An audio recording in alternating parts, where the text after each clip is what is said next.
Welcome back to another episode of my trading vlog, where most of the views come from returning subscribers. If that's you, I'd appreciate hitting the like button. If not, consider subscribing. We're gonna go over SPY, AMC, GameStop, the dollar, something else, FUBO, PLBY. Let's just get going here on SPY to start. On the hourly time frame, we have had the downtrend following the leading diagonal triangle that I identified a couple of weeks ago.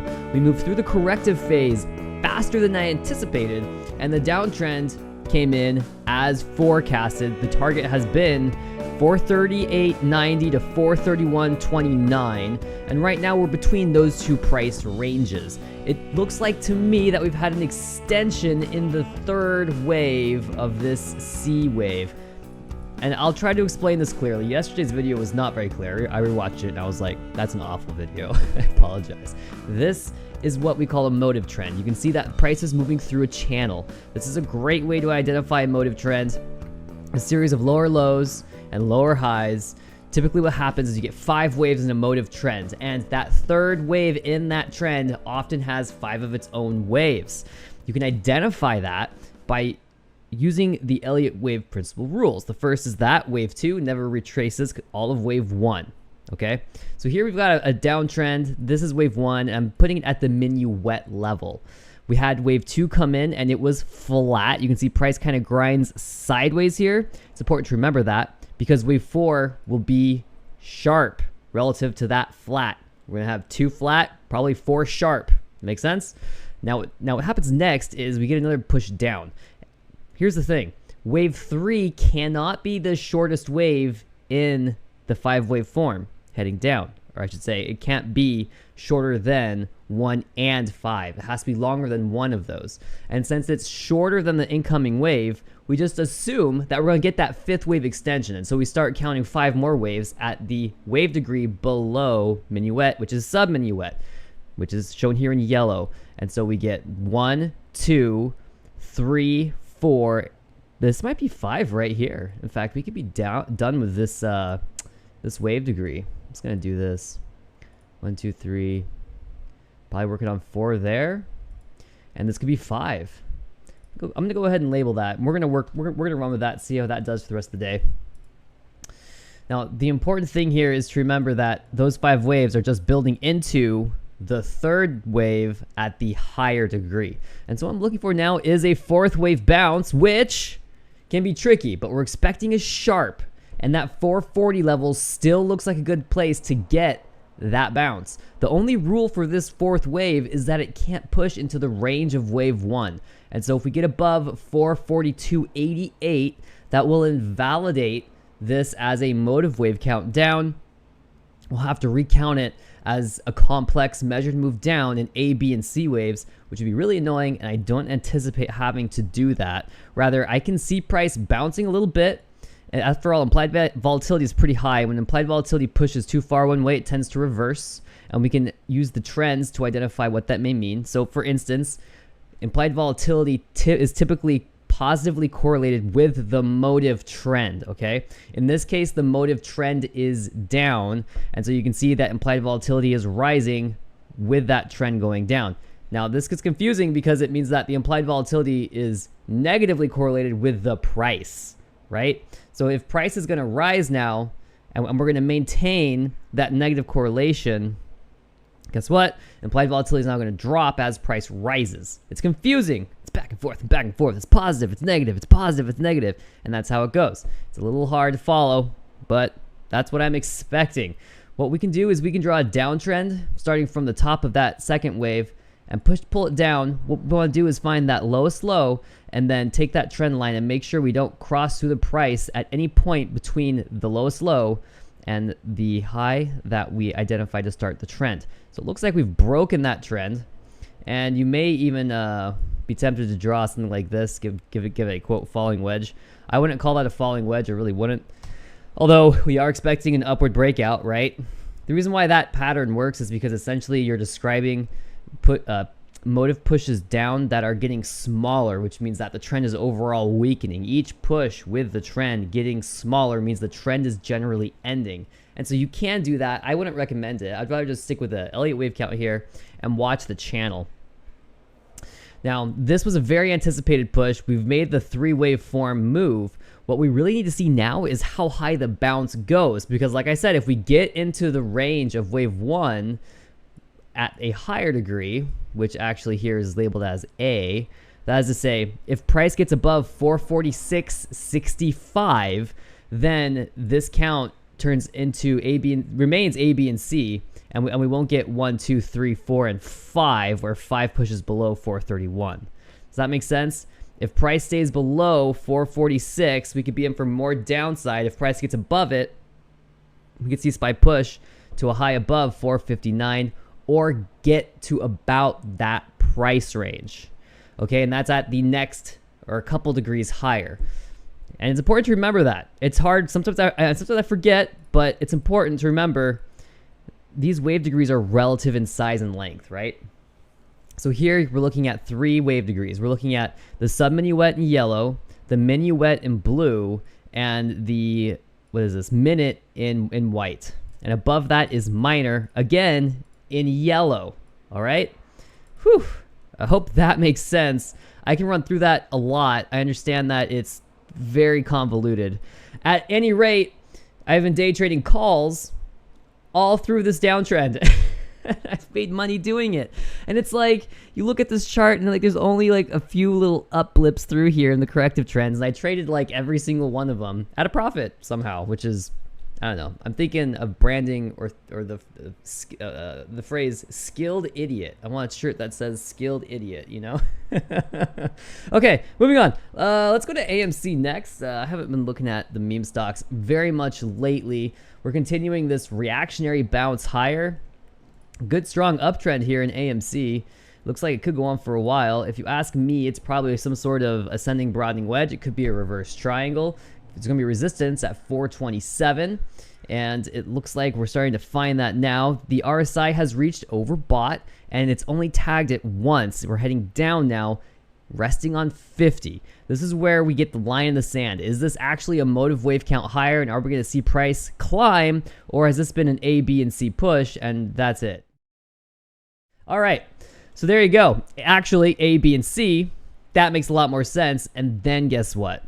Yeah. This isn't this, this isn't this, this isn't this, but we can still acknowledge that there's a bearish divergence through here that marks the top of a trend. All right, so we're going to remember that. But I'm pretty sure what we're looking at here is A, B, and C. And I believe I want to put that at the minuet degree. Let me go ahead and do this. A, duplicate, pull this up here, make this B. All right. Duplicate this and push it down here for C. And that means that the bearish divergence we identified here is the top of an A wave. Yep, going higher. In fact, it might not even be an A wave. That might be A, B, and C through there. And that actually could be, guess what, a really complicated corrective form, in which case I'm going to call it X. Ugh. That's so dumb. I hate it. And then guess what? We're gonna do? We're gonna draw a pennant through here. Ooh, brutal. That's brutal. And what that X does is it separates another set of 3, okay? And guess what? Wave B often expresses as a horizontal triangle through here like this, right? Okay, there you go. Wave B. And so when we get a downward breakout through here, and I'm gonna say when because I think this is really what's gonna happen, we're gonna head back down. And so I'm gonna take the measure. Initial impulse of A, take it to the top of B. Our C wave target becomes 387, and typically this wave extends because, I don't know, C wave characteristics, I guess. It's pretty common, especially in the meme stocks, because we're trapped in A, B, and C waves. That C wave tends to make the most progress. That would take us down to 373. This is a good analysis. I actually really prefer this. And you can see how hard it was to try to make a motive wave through here fit, but the A, B, and C count was almost effortless. Almost effortless. Now, something else I want to do is take this initial impulse down, and I want to put a target through there as well, because it's very possible that this is A, B. Look at how close these measurements are coming in together, right? They are so close. Is it okay? that 383 to 387, that's a 4-cent range. 397 to 398, that's a 2-cent range, okay? And you can see how when you use the correct impulse waves and retracements to make your price targets, that you get a lot of confluence. Like back here, we had the same thing. Anyway, you cannot make that stuff up. So these are our really critical price levels. We'll need to watch for a downward breakout in AMC in order to confirm that. Personally, I think we are going to get a downward breakout and we'll target 373. If not, then we'll see AMC push up and perhaps we'll get some sort of double top through here. After all, it is corrective purgatory. Let's go check out GameStop. GameStop today coming up a little bit. I was kind of expecting that. I really hate it when I draw prices, price forecast on the charts. It just clutters everything up and it looks bad. So I'm going to go ahead and delete those lines. We're going to wait for TD Ameritrade there for a second. And you can see that my target at 1810, did we reach it today? We had a low of 1820, 1840, 1835. I'm going to zoom in. Did we not hit 1810? I'd just be elated if we just smacked it perfectly. Sometimes that happens. You get a target down to the penny. It's not totally uncommon. What's that low? 1816. All right, so that is a 6-cent variance. And I forecasted that target way back when. We actually got the first confirmation at 22.93. That was a big dip. It took us a long time to get down there, but we've done it. I've been supposing that we're ending a C wave down here at some degree. So there's 5.3 of C. So again, looking for some bouncing around now, hopefully. If SPY can also make a reversal as well and go to a reactionary trend, we can start to see different stocks starting to line up a little bit. The markets are probably going to start trending into a reactionary bounce now, which makes a lot of sense. Makes a lot of sense. So we covered SPY, AMC, and GameStop. We covered AMC in a ton of detail. Let's go to FUBO next. I'm not going to worry about how long this video is. I'm just going to put the time in to make it. All right, so FUBO today is driving me nuts because, well, obviously, like I was saying earlier in the week, there were two possibilities here. One was that we'd get a sharp fourth wave, right? And that would come down to about 187, and we found a low at 194. Or we were going to bounce up for a sideways B wave. We actually got the sharp down, which goes against the position that I took, right? Which is not great at all. And what's even worse is that I had some price targets through here, and we reached like all of them. Let's see here. But this one was reached in pre-market, and then this one down here, the $2 strike for my put, was reached in pre-market as well. And I can't trade my options contracts until the markets are open. They don't trade in pre-market. So that sucks. I wasn't able to really make any money there on either of those two moves. And of course now, FUBO is starting to rally, which is also problematic for me. And let me explain why.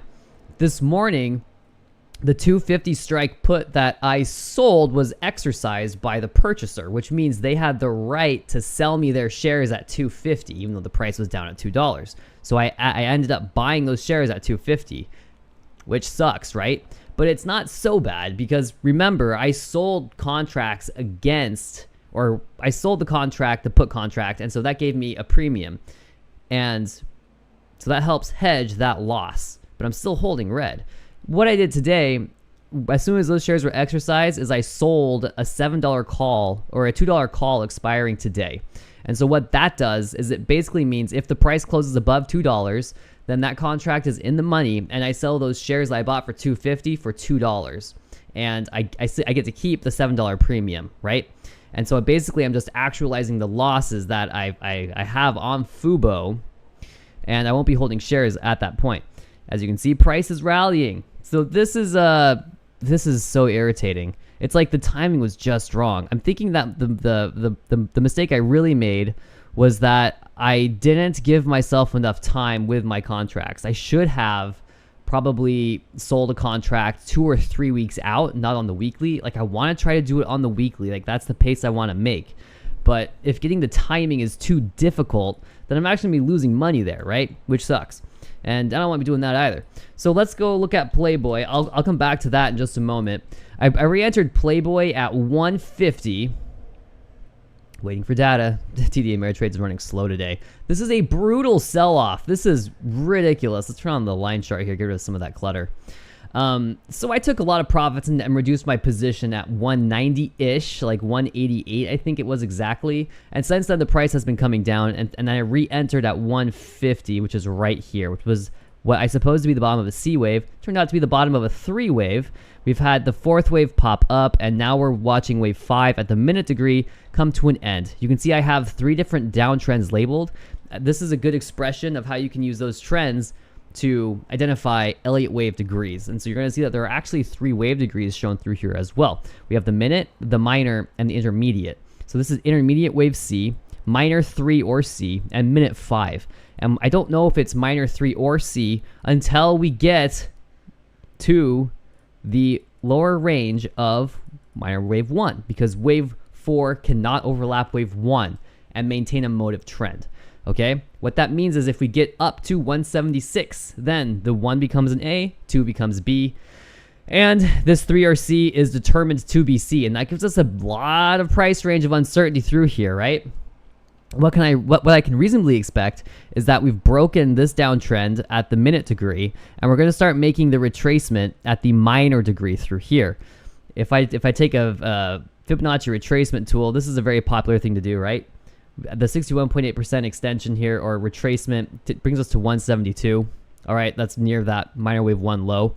Go figure. The reason why we can use those those Fibonacci retracements and extensions is kind of it's like, I don't know, for me it still sounds hokey to me, but it's like it's all about Fibonacci ratios and principles, the golden spiral, yada yada yada.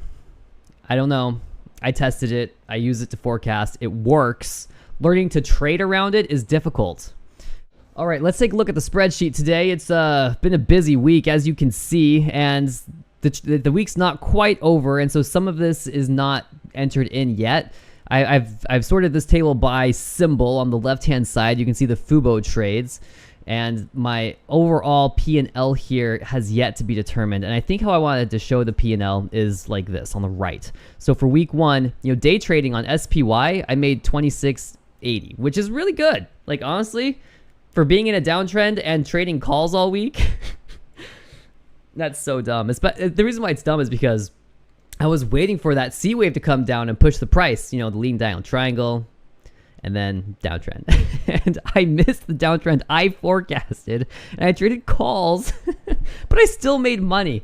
Again, I want a shirt that says skilled idiot right here. That's, oh God. What? Okay. Anyway, and then on the options trading, I sold contracts on FUBO, and those contracts net me $14.50 because I also bought some contracts with those premiums that I received. Now, that puts me at $40.95 to the upside this week, right? What we're going to see is what my losses are on FUBO. If, let's see, if like let's just say that, I have that $50 loss on FUBO, right? Then I'm down $10 on the week, which really isn't that bad. If I add the losses from PLBY into there, which are unrealized, mind you, I haven't sold any. I'm down $20 for the week, which still isn't that bad, right? But it's like, look at my day trading profits, and then look at the, like, it really makes you wonder if I shouldn't just stick to day trading, which is dumb. I don't think day trading is really like the way to make money in the market. It's not like super scalable, but it's like, I mean, come on. If I can make money trading calls in a downtrend, I don't know. I'm gonna have to do some like self-reflection here, figure out what I'm doing. Anyway, this has been a super long video. I hope you've enjoyed it. If you have, definitely hit like and subscribe. The Discord's officially locked down now. I really like where we're at. We're gonna keep it there. That's what I have for today. Happy trading.